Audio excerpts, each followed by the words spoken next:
Samantala, binuong human map ng Bureau of Immigration tanda naman ang pagkakaisa ng mga Pilipino at dayuhan sa bansa.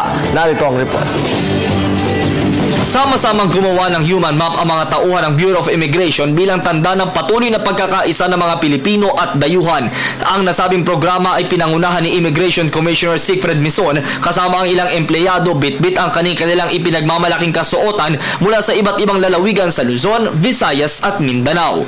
Itong human map ay isang ginawa ho namin para ipahiwatig sa aming mga kawani na bagamat nanggaling kami sa iba-ibang probinsya, pwede ho kaming maging buo sa ngalan ng pagiging makabayan at lahat ho kami ay nakidalo at naging parte nitong pagbuo ng aming human map, kabuuan ho ng Pilipinas nanggaling sa iba-ibang rehiyon. Ang nasabing programa ay bilang bahagi din ng kanilang Thanksgiving at Fellowship. Nagsimula ho itong aming pagdiriwang noong December 1 sa pamamagitan ng pagbubukas ng mga bintana ng isang bahay kubo. Ang bahay kubo ho ay naging simbolo na para sa ating mga Pilipino ng bayanihan, galing sa salitang bayani na naglalaman ng kanilang regalo, surpresang regalo para sa lahat. Ipinapakita lamang ng human flag formation dito sa Bureau of Immigration ang patuloy na pagkakaisa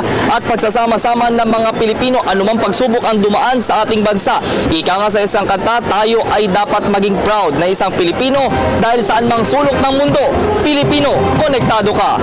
Samantala sa kanyang talumpati, binigyang diin ni Commissioner Mison ang pananatili niyang committed sa kanyang sinumpaang tungkulin na kung maaari ay mabigyan ng sapat na resources ang mga empleyado ng ahensya. Kanya ding panghihikayat na dapat ay magkaroon ng positibong pag-iisip ang bawat isa upang maging masaya at tama ang kanilang ginagawang trabaho. Para sa Telebisyon ng Bayan, ako si Julius D. Samburon.